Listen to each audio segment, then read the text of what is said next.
say nothing but the truth. So, Ekene has not been the only Nollywood that has been to my house. So I've hosted Anita Joseph, Adore Ruko, Efizi Magazine, and I'm Tarasu, China, Mary Igwe. They've been to my house.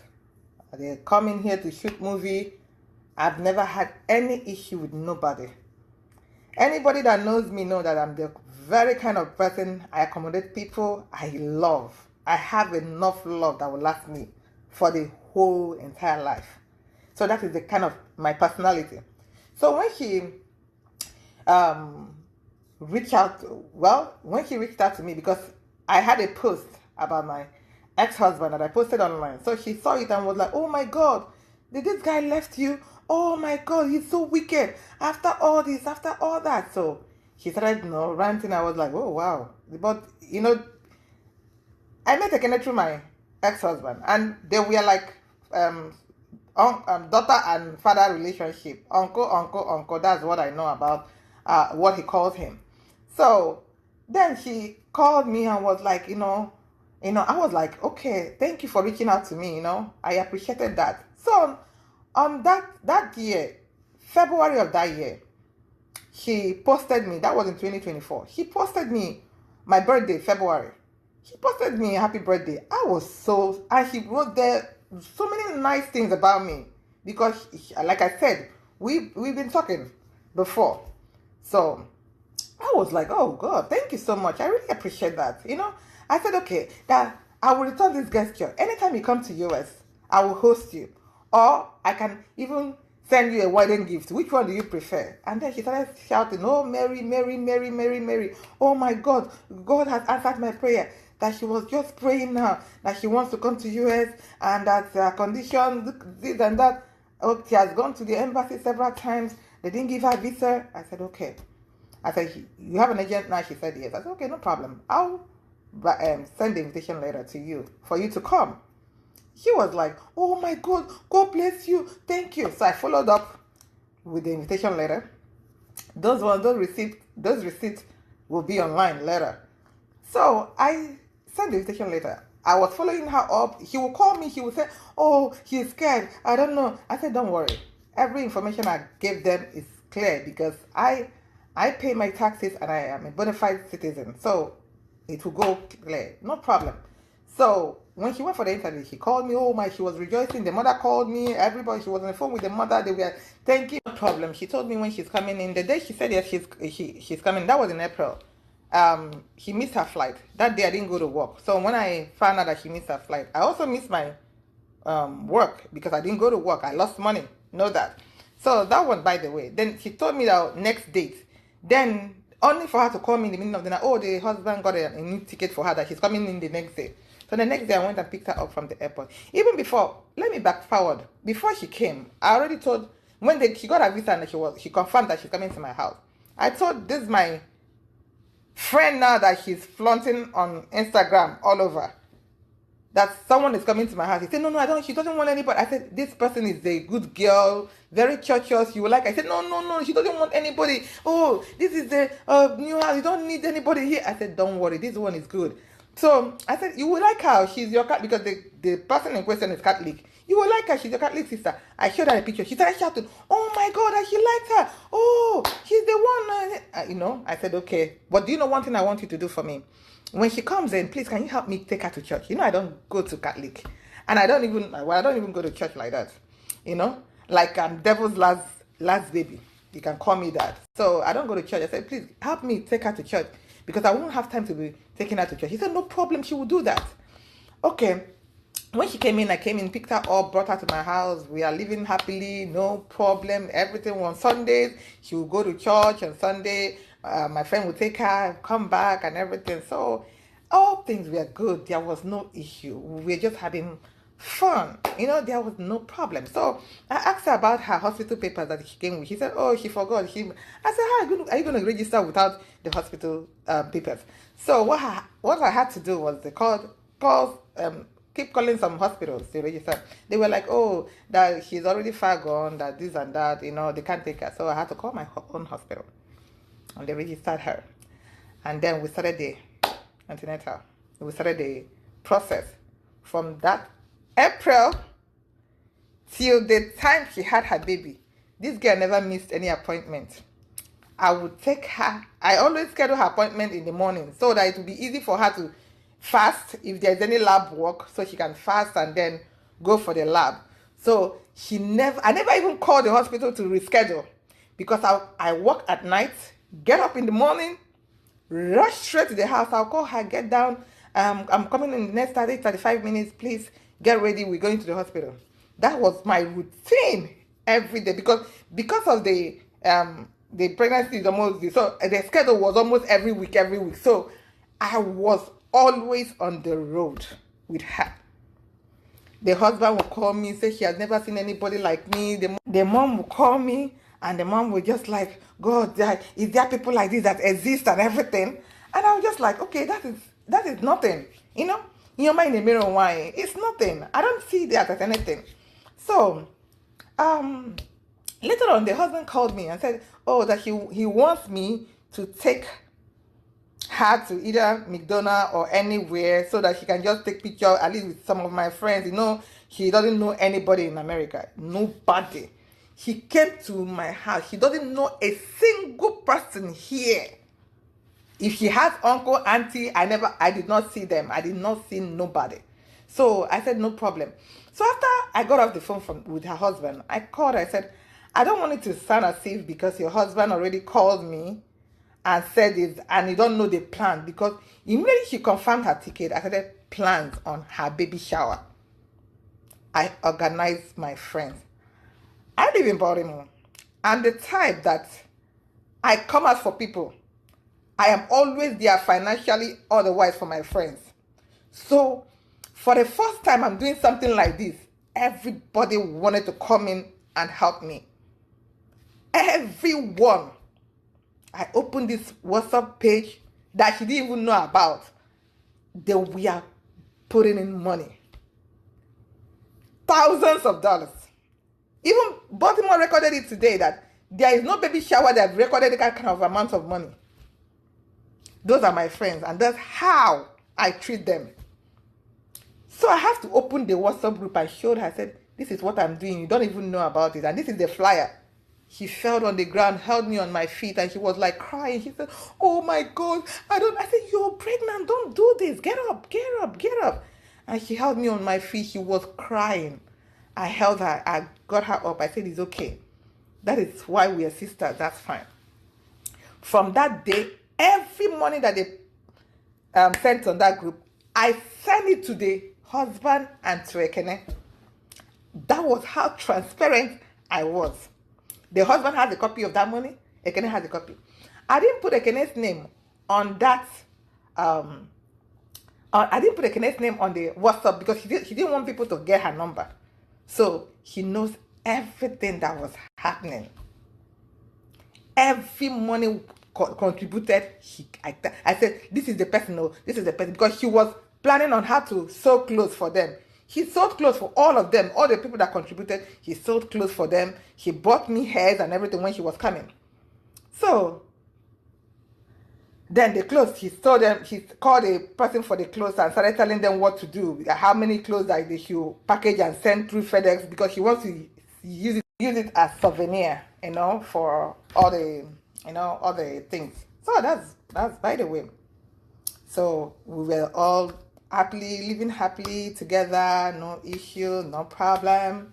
I'll come in here, I'll cook for her, I'll serve her. She cooks most time, everything was going well. Then I started seeing some changes. Meanwhile, this particular person, she was in my house from April to September. I never saw her pray. The only time she gets into her mood is on Sundays when she's gonna go to church. Then she will charge her phone for content. I never followed her to a church. And as far as I don't have any issue with Catholic or Mary, because my friend who goes to Catholic, and they have this bond. Catholic people, they have this bond with them. When they see another Catholic person, they they have bond within themselves and everything. That was why when she came back and was posting nasty things about me, some of the Catholic people started attacking me. If you go to my page in April, I posted, go to my page on Instagram, Priska, when she wrote a nasty stuff about me on her page, people were attacking me. Catholics were calling me devil and everything. I came in there, but nobody heard me because you know what? I'm nobody. Nobody heard what I said. It was just her words against mine. Okay, let's leave that for now. Let me still back forward. So she was going to her church, doing her content, come back, post it and everything. So I started feeling that something is not right. He would go to my so-called friend's house. He would stay there overnight. I said, why are you coming back? Oh, that he needs someone to talk to. That at home, my dad and my daughter doesn't talk. You know, nobody, he's lonely and I'm always at work and everything.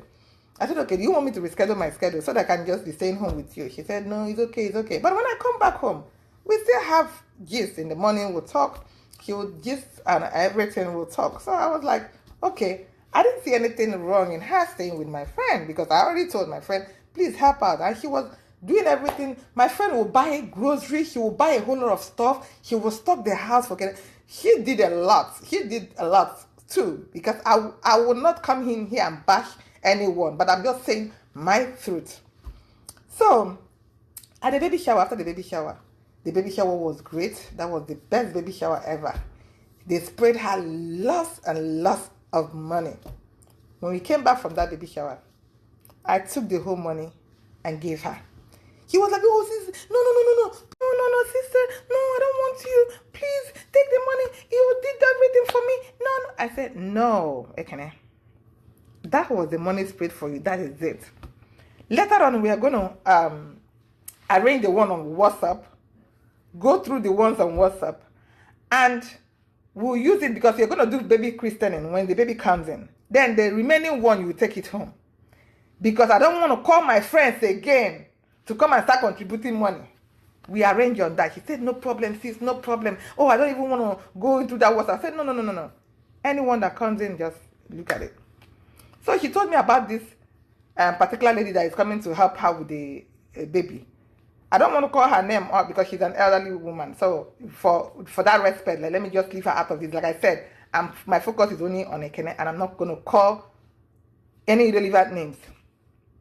So he told me that the said lady is coming. I went pick up the said lady, bought the ticket. Someone helped me, bought the ticket for her. I went to the airport, picked up this lady, came. The lady was like, where is she? I said, oh, she's in my friend's house. What is she doing in my friend's house? I said, oh, no. She likes staying there because, I work a lot and everything. The lady said, okay, let's go and get her up. So we went there and picked her, came into and when we picked her, we were going home. And we were driving into my house. The lady was like, what are you doing in that ghetto place? And you left a place like this. I was like, I need someone to talk to her because I don't know what was going on. Because at a point, she has started changing. She will go to my friend's house. She will stay 2 days, 3 days, and then she'll come back. And I was like, I don't know what is going on. I'll call her. I said, I don't know. You're not coming back today. Oh, sis, it's okay. Let me just relax here. And when I come to my friend's place to pick her up, my friend is even giving me another attitude. I was like, hey, what is going on? And I said, if there's anything, my friend should tell me because this is someone I've been with for 5 years. So I was okay. No problem. So when the woman came in and talked, I said, well, we're not going anywhere. You have to stay here. Since I'm here now, everything, So at the end of the day, he had a way of, manipulating everything. He started manipulating this lady. He started doing everything. Even the way, the lady all of a sudden wanted to go to the same place that he doesn't want that is ghetto. I was like, something is wrong. And I told her, I said, I don't know what is going on. Is everything okay? She said, oh, sis, oh no, what do you want to eat? Let me make it for you. Oh, sis. And she was very nice. She was very nice. So I said, okay, let me stop. On her birthday, it's still on my page. Ekene came into my house around April ending. At September 1st, she was still with me. Just count the months. I nurtured her. I took care of her and the baby. There was no single argument. There was not even raising an eyebrow. Nothing. It was pleasant. Nothing at all. So when I called, I said, I have a surprise. I just ordered nkwobi pepper soup and they just delivered it. He said, oh, sis, I'll take it, blah, blah, blah. So her birthday came, I brought people, it was on Facebook. It's still on Facebook and Instagram. I bought cake for her. He was even sleeping when I gave her the cake in my room. He was in my house. That was on the 26th or 27th. So, because the doctor told her that she will be having a baby on her birthday, that was on the 26th or 27th. So she didn't get it. She wasn't contracting nothing. So the doctor then moved it to on Sunday. Sunday was either the 1st September or was said, okay, on Sunday, he's going to induce her for the baby, either September 2nd. That's fine. So I told her, she said, oh, see, she wants to tell me something. I said, what is it? She said she wants to go to church and stay. I said, why? Why do you want to go to church and stay? He said, because this baby is not coming and I just want to go pray. I said, no, this is not Nigeria where you go to church and nobody, churches, priests and pastors, they work. So churches are not like Nigerian churches where everybody will just lock up, open church, everybody come in. No, we look at everybody go to work and go for their daily bread.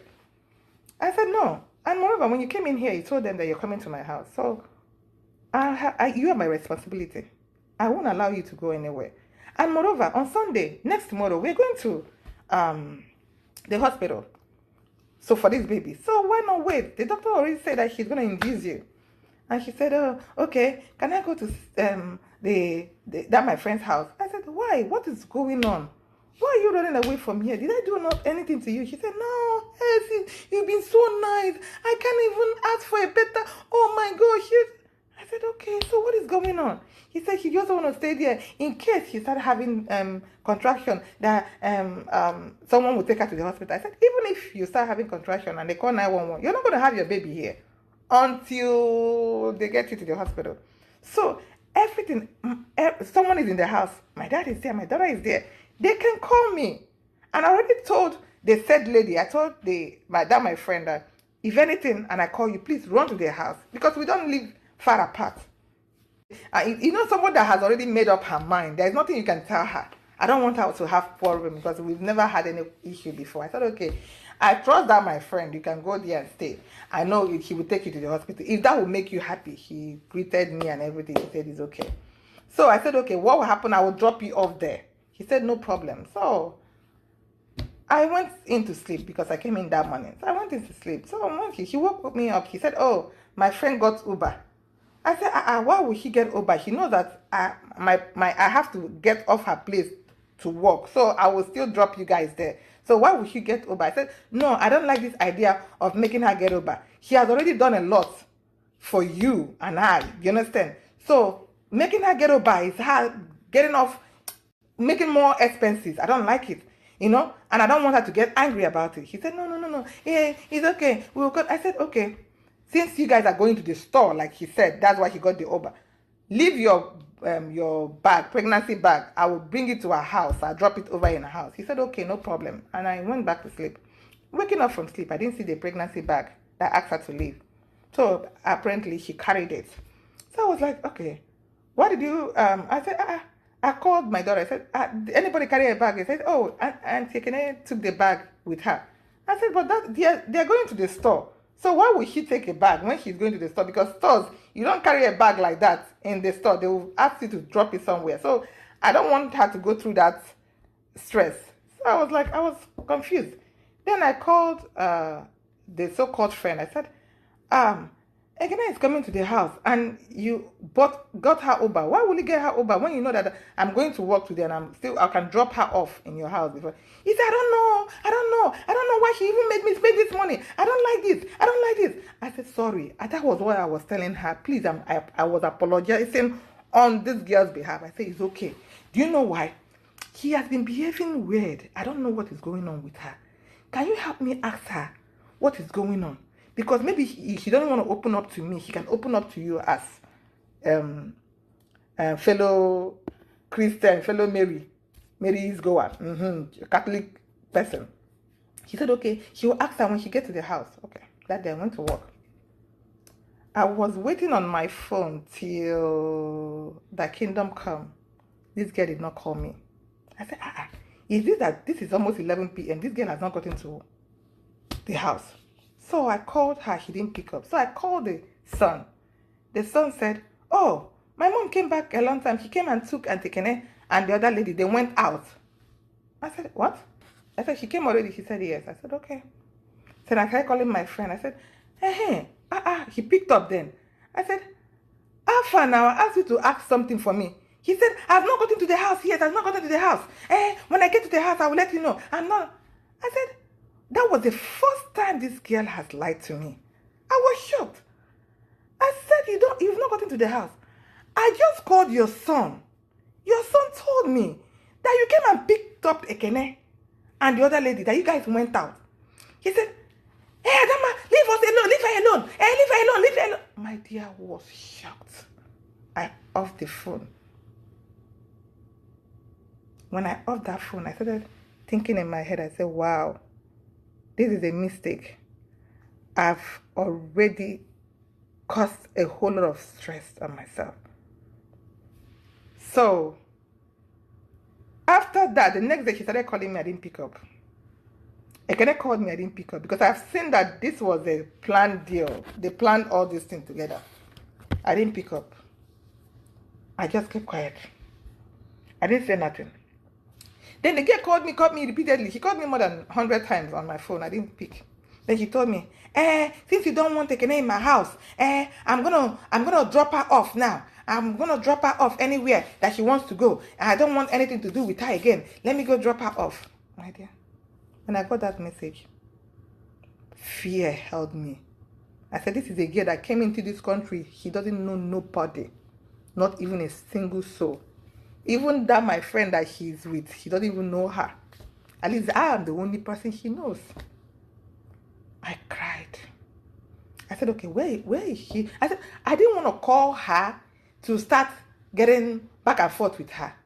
I said, okay, the only place I know this girl will drop her will be either in the church, they said, or in the hospital. I said, okay, if I call the hospital, I don't get her, I'll go to the church. So I called the hospital. They said, yeah, Ekene came in and checked in. Because her induction, the inducement is the next day. So I said, okay. He said, she's here. So I said, okay, transfer the phone to me. They transferred the phone to Ekene. Ekene gave me the insult of my life. I didn't see it coming from nowhere. He said, why am I bothering her? That my friend. Why am I bothering her? Why am I should leave her alone. I should leave her alone. I'm bothering her. Blah, blah, blah, blah. I said, that is not why I called you. You're in the hospital, right? He said, yeah. I mean, I said, okay. I'm coming over because I want to be there and make sure that they take the right decision on you. He said, no, I have someone here already. I said, the person you are with is not in the medical field. There is no way he can take decision on your behalf. I have been following up with your condition from day one. When I say condition, I mean condition. I'm not going to go into details because of HIPAA violation and everything. With her condition from day one till the time of this baby coming in, and you don't want me to be there. You want to take my suffering, my glory to someone else? I said, okay, if that's what she wants. I left it. So I called the husband and I called the mother. I said, this is what is going on. The mother, like because famous said, the mother is a good woman. Leave everything, but at the end of the day, you still protect your child. The mother was crying. She said, I didn't even hear her talk about that you guys have problems. I didn't even hear her say that you even blink an eye. Why all this? That she doesn't know nothing. What I'm telling her is nothing to her. I have to go and look for her daughter. I have to go and be there. Then you have to go there. Well, when my daughter came to America, she told me that she's coming to you. You are the only one I know. The husband was like, Ada, I will I'll fix this. It's okay, I'll fix this. Then, like the mother said, I got up. Instagram, Facebookers, I got up. I said, okay. I apologized to the mother. I said, it's okay, Mama. I'll go. I got up, dressed, went to the hospital. When I got, because the place for her delivery is different from the clinic that I normally take her to. So this is a big building with so many security and everything. So I got there. I told them, gave them my name. I told them I'm here to see so and so person. Ekene. They asked me for my ID. I gave them my ID. They said, no. There's a flag on you. I said, what flag? That I'm a danger to the mother and child. So I'm restricted from seeing them. Did you hear what I said? They had a flag on me that I am in danger. I am a threat to the mother and child. I am restricted from seeing her. I was shocked. I held myself from collapsing. I was like, no, it's not right. There must be a mistake somewhere. I told them to go back. They said, Mom, this is your ID, right? Or do you have another ID? I said, no, this is not. They said, no, please, you have to leave the premises. I was shocked. I cried. I cried. I had a friend on the phone. He was like, what did I hear now? I said, you heard right. He said, what did I hear now? Oh, no, this is crazy. And you should know that can mess up my license. What did I do to Ekene to want to tarnish my image like that? What did I do to you? That you had to go for my means of livelihood? What exactly? You tell the whole world what I did to you. So the husband was like on the phone when I was crying. The husband was trying to persevere. The husband said, I will talk to her, blah, blah, blah. The husband, there was no solution. I went home. I cried. I called some of my friends. They were like, all these friends that he called now. So when all my friends heard that, they were like, isn't not this person? They were so mad, so angry. I was like, telling them. And all of them, they are going to mess up that my friend. They're going to do this to that my friend. He's the one architect of this. I said, I don't think she's in the hospital because he told me he dropped her. So he might not be there. They say she's wicked, blah, blah, blah. At the end of the day, I got a message from Ekene. Oh, sis, I've given birth. Because apparently the mom and everybody called her. Oh, the baby looks like you. Can you come in? I don't know what they said. I didn't put any restriction on you. Please come in. I thought ignore her. Because at that time, Ekene gave birth. My best friend in Canada died. So it was like a heavy blow. Boom! On me. I was almost dead. So, when I remember my friend in Canada, that's even the one that makes me emotional, So, that's by the way. Okay. The mother called me. I was at work that day. The mother called me. Oh, I don't know what happened. I don't care to know what happened. But what I want to tell you is that you are going to go to the hospital, take Ekene and the baby and bring them home. That is my child. That is my grandchild. And I entrusted her in your care. The mother said a whole lot of things. And I was at work that day. I called one of my colleagues. I said, the cry of this woman is touching me. I can't stand it. I said, I'm leaving here. I'm going to see Ekene. All those my friends that were telling me not to go, I didn't want to tell them where I was going to. I drove to another of my mutual friend's house. I said, please, I want you to come with me. Please, let's go to this hospital and see what's going and what happened. And the restriction they gave me the last time I came. So I want someone I want someone to be a witness. And and see in case she lies that I hit the baby or do anything. Because everybody is telling me not to go. But the cry of the mother, I couldn't stand it. I had to risk it. I'm a mother too, so I know how it feels. So my friend went with me. But apparently she was carrying a new baby. So when we got to the hospital, they didn't allow her to go because she had a new baby. I said, okay, since you can't go, let me record this. Just be on the phone. Don't off your phone. You'll be hearing every conversation, every recording. So that when anything happened, you're my witness. She said, okay. When I got to the room, Ekene saw me, oh, hug me, oh, sister, oh no. And she started crying. I cried too. She wanted to give me the baby. I said, no, I don't know. He said, no, please carry the baby. I carried the baby. I held the baby. I said, my phone is on. I have a friend downstairs. Didn't allow her to come in. But, because of the restriction that gave me, I had to protect myself. I'm talking about my license here. He said, oh no, I don't know what happened. I don't know this. I don't know that.